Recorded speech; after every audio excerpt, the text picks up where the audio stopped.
Hello, everybody. This is Bronson's by any means necessary fantasy football talk for Friday, December 3rd. I'm going to make this quick. I don't have a whole lot to say about my day, although my day was not any better than yesterday. It was so busy. Last 2 days, I've had no downtime whatsoever. It's just been straight 13 hours of just work. It's just crazy. My hamstrings are a little tight, a little sore. My legs are a little sore. Yeah, I mean, it's a good thing to stay busy, but at the same time, I want, some time to decompress a little bit. But at least I get to sleep in tomorrow. This is my one night to sleep in. This is the end of my work week. Tomorrow's my Friday. I get to sleep in, so it's just 4 days of getting my ass kicked. Catching up on sleep a little bit tomorrow, and then Sunday, hopefully I'm not exhausted like I have been the last couple Sundays, but I won't be doing any social interacting, which seems, the older I get, it seems to wear me out more. Introvert thing, I guess. So this will be my spikes and yikes for quarterbacks and tight ends for week 13 here. We're going to start with the quarterbacks today. I got 4 of each. The quarterbacks, starting with the yikes as always. Lamar Jackson at 1. We haven't seen anything from Lamar Jackson in a few weeks that suggests he'll be even a top 5 quarterback. He's looked terrible. He was sick 2 weeks ago. He was bad last week. He wasn't great the week before he was sick. He still gets it done with his feet, so that's going to keep him in the top 10 conversation, but he's going to have to start playing better before we can consider him a number 1 fantasy quarterback overall, especially with a lot of the guys that are below him on the list, who we might talk about later. Some guys who are outside the top 5 who I think could play their way in the top 5. Now some guys who are outside the top 15, so they're guys that you're going to be considering in a 2 QB league or Superflex league, starting as your second quarterback. I'm going to suggest against them, starting with Tyrod Taylor at 16. The appeal of Tyrod Taylor is that he runs for yardage, but he's not really running much this year. He hasn't gotten over 40 yards all season. Okay, so 40 yards is not much. He's barely throwing for over 200 yards a game. Okay, so the Texans offense is just really bad. There's no reason. Okay, there's very little reasons to play Tyrod Taylor in a 2 quarterback league. He's not a top 20 play for me. Someone on Instagram started a live video. Don't care. Ben Roethlisberger at 19. It's time to face facts. Ben Roethlisberger is just not very good anymore. I'm quite sure this will be his final season. He's had a great career, and I wish him well in retirement. He'll be in the Hall of Fame, but he's not an NFL quarterback caliber player at this stage of his career, and he's not a top 20 fantasy play at the quarterback position either. And outside the top 20, I don't usually talk about guys outside the top 20 in the spikes column because they're already downgraded a little bit. But I want to talk about Zach Wilson a little bit. I haven't talked about Zach Wilson. Not a fan. I'm not a fan of Zach Wilson. I don't think he's very good. I didn't think he was very good in college. He's not the answer for the Jets, and he's not the answer for your fantasy team here in week 13 either. There's other options. Plenty of other options out there to consider instead. Hopefully, I know Taysom Hill didn't have the greatest day yesterday, but I think he's a better play than Zach Wilson was, because Taysom Hill can do things with his legs that Zach Wilson can't do. Now for my spikes, some guys outside the top 5 who could play their way into the top 5, and some guys outside the top 15 who should be in the top 15. Starting with Patrick Mahomes of the Chiefs at 6. Patrick Mahomes has had a get-right week. He's had a bye week to mentally recalibrate. Rest physically. I think we're going to see the Patrick Mahomes that we have all grown accustomed to and fallen in love with over the last few years. He's going to be a top 5 play, perhaps a number 1 play in fantasy football against the Denver Broncos here in week 13. Next, we got Matthew Stafford of the Rams at 7 versus the terrible, no good, pathetic Jacksonville Jaguars. Matthew Stafford, the Rams are struggling right now. I'm not sure what's going on, but this is definitely a get-right game for them. I think that the Rams offense is going to turn around, get back on track this week. And Kyler Murray at 8 against of the Cardinals at Bears. This will be his first start in about a month. And I think he's going to pick up right where he left off. He's going to be a top 5 play, especially since he should be well rested and healthy. Yeah, because they had a bye last week too. So, like 5 weeks since he's played, maybe. Man, that's all. Yeah, he should be good to go. And then Jimmy Garoppolo, way down at 17 against the Seahawks. I don't understand the constant disrespect to Jimmy Garoppolo. I think he's proven over the last few weeks that he can be a very reliable fantasy starter for you when he's healthy, which I think he's done that before too. The 1 year he was healthy all year, they went all the way to the Super Bowl. So Jimmy Garoppolo is a pretty decent quarterback. He's going to be the prize of the offseason. Well, that may not be true. Aaron Rodgers and Russell Wilson could be moving to new teams. But Jimmy Garoppolo is going to be one of the prizes of the offseason because the incoming class of rookies is not impressing anybody really. And there's not a whole lot of other established veteran quarterbacks out there.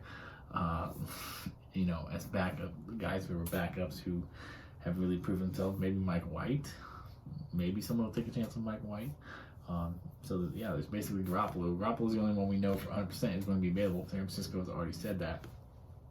So, I think San Francisco is going to get a nice haul, and Jimmy Garoppolo is going to end up in a nice situation where he's wanted. And I think as long as he stays healthy, he's going to be successful. Just as I think this week too, as I mentioned in my waiver wire column when I was talking about Jimmy Garoppolo, I think the lack of Deebo Samuel is going to force him to throw more. Because Deebo Samuel recently has been getting a lot of snaps out of the backfield, and he's been getting touchdowns out of the backfield, which is vulturing Jimmy Garoppolo's passing touchdowns. I think he's going to have to pass more to guys like Ayuk, Kittle, his weapons in the passing game, and to make up for the lack of Deebo, I think Jimmy Garoppolo is going to elevate his game fantasy-wise even more than he already has. Moving on to the tight ends that I'm yiking for the week. I got 3 of each tight ends. It's really hard to kind of evaluate the tight ends on a week-to-week basis because it's just the numbers are just so pedestrian pretty much regularly. You got your top 5, same top 5 it's always going to be. I shouldn't say always going to be, but this year, the same top 5. And then you got other guys who are outside the top 5. You got Darren Waller, who's out for the week. Hopefully you picked up Foster Moreau. I mispronounced his name in the waiver wire video. I called him Fabian Moreau. Foster Moreau. Fabian Moreau is also a football player. I think he's like a corner. I remember him. He went to UCLA. I don't remember what position he plays. But Foster, they might be brothers or something. I don't even know. But Foster's the tight end for the Raiders. He's a top 10 play this week, but we're not going to talk about him, really. We're talking about some other guys, because Foster Moreau is pretty much ranked where he should be, outside the top 5, inside the top 10. Pretty happy with that. Now, for the yiking at the tight end position, Dallas Goedert at 10. It's really unfortunate, the Dallas Goedert situation, because we know he's very talented. We know he can produce when he has a quarterback who can get him the ball, but Jalen Hurts, as good of a fantasy quarterback as Jalen Hurts is, he may not be the answer for the Eagles long term because he's not utilizing the weapons he has at his disposal in the passing game, especially Dallas Goedert. Dallas Goedert has become pretty much just a paperweight out there at the tight end position, and he's someone that we can't really trust to be starting right now. There's got to be other options on the waiver wire that are more trustworthy, week to week, more consistent week to week. Logan Thomas, I should just need to rename this the Logan Thomas segment, because I'm yanking him every single week. I don't believe in him. He hasn't really been that great when he's been on the field this year, which has been minimal. I keep hearing about how this is going to be the week he pops off. I've been hearing it, and it hasn't happened. He's not very good. I don't know what I'm missing with Logan Thomas. I'm obviously missing something, because a lot of people, just like with Myles Gaskin, people just believe in their talent when they don't. It doesn't exist. Not a Logan Thomas fan this week against the Washington football team. I'm not really a fan of anybody in the Washington football team offense this week, except for obviously Terry McLaurin. Always, he's a must start. He's a set it and forget it player. And then Antonio Gibson should get a lot of work this week as well. I'll probably talk about him in my Yikes version of running backs. I'm sure I will, but I haven't got there yet. I haven't even done the research for that yet. But yeah, not a Logan Thomas fan at all, and not this week either. It's probably not going to ever be a week where I'm a Logan Thomas fan. And lastly, Jack Doyle at 18, way down at 18. So probably not. Jack Doyle's probably irrelevant. Really, there's not a lot of 2 tight end leagues out there. So Jack Doyle's, whatever. But he did have a big week last week. Put himself back on the map. Some people are gonna pick him up because Jack Doyle's been reliable in the past. But Carson Wentz is a very non-discriminatory quarterback. Jack Doyle's not reliable. None of those tight ends in Indy are reliable. They're all decent. They're all good. They all have their skill sets. They all could be useful if they were the primary tight end, but because there's like 3 of them, none of them are useful. So yeah, don't rush out there to pick up Jack Doyle for the week. Now for the guys that I'm spiking, Dawson Knox. What am I missing on Dawson Knox too? Because he's a top 5 play for me weekly. Has been all season. Well, shouldn't say all season. Not week 1, obviously, but yeah, I know he's facing New England, and New England's gonna try to phase him out in some way, but he's just so good down on the goal line. Him and Josh Allen they're just on the same wavelength right now, so I can't see Dawson Knox, especially given how weak tight end is. I can't see him falling out of the top 10, so having him at 11 is just absolutely despicable. It's disgusting, really. Next, Zach Ertz, 15. With Kyler Murray back, I think that's going to boost Zach Ertz's stock. I think that, again, given how weak the tight end position has been, Zach Ertz feels to me like a more reliable pass catcher right now than his old Eagles teammate, Dallas Goedert. So if you're considering Goddard or Ertz, because you drafted them both at the beginning of the year, thinking that one of them will be traded, or you just wanted to get all shares of the Eagles tight ends, I would go with Ertz over Goddard this week. I trust Ertz and the Cardinals offense a lot more than I trust Goddard in the Eagles offense. See, it's not really about talent. I think Goddard's the better player, the better fantasy prospect, but it's about the situation. Zach Ertz is in a much better situation this week and this season. And then lastly, Cole Kmet, 17 of the Bears against the Cardinals. As I talked about in my waiver wire video, Cole Kmet and Andy Dalton have a connection. Cole Kmet is trending up, and I think the Bears are going to need to move the ball through the air against the Cardinals in order to stay in the game. Allen Robinson, I think he's questionable. I don't know if he's going to play, and he hasn't been doing anything anyway. Darnell Mooney, Other than Darnell Mooney, who, I think Darnell Mooney is talented, but Darnell Mooney would not be number one wide receiver anywhere else in the NFL. So, other than Darnell Mooney, the Bears need somebody. Cole Kmet seems to be capable of stepping into that current number two role, until Allen Robinson gets his act together, or most likely moved on. Bears aren't going to resign him. And I don't think he's going to want to come back there after this, after the way they treated him the last couple of years. Anyways, I don't think he even wanted to come back there this year, really, but he didn't have a whole lot of, nobody was paying him better, I guess. I don't know what that situation was. I feel like Allen Robinson should have got a lot of money in the offseason. I don't know why he didn't, but I guess they saw what was coming. Something that I did not see coming. But yeah, Cole Kmet against the Cardinals, I like a lot. He's the top.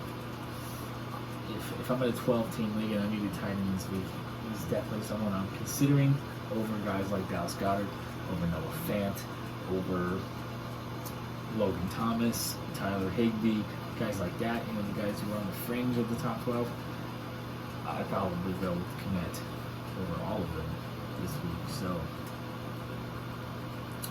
yeah, that's the video. I am going to take myself to the movies now,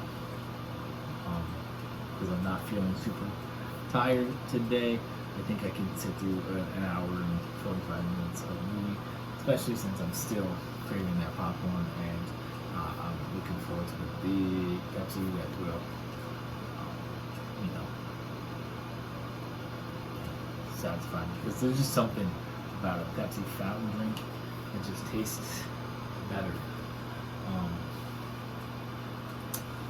So even though it's not real sugar Pepsi, it's the next best thing. I'll take a real sugar Pepsi and then a fountain drink Pepsi over pretty much anything else. So, alright. Peace love nacho fries. I think I accidentally maybe flipped people off yesterday, or maybe it looks like I did. I don't know. I didn't go back and watch the video. I never go back and watch my own videos because it makes me cringe. It's just like when I used to write. I would never read my stuff out loud. It just makes me cringe, and so I don't rewatch my own videos either. I hope I didn't flip anybody up. I didn't mean to. I meant to do the double peace signs, but yeah. So peace, love, and nacho fries, and hang loose. Isn't that the thing from the 80s from when I was a kid? I used to hang loose. So all right, thanks for watching. Have a good weekend and good luck on Sunday.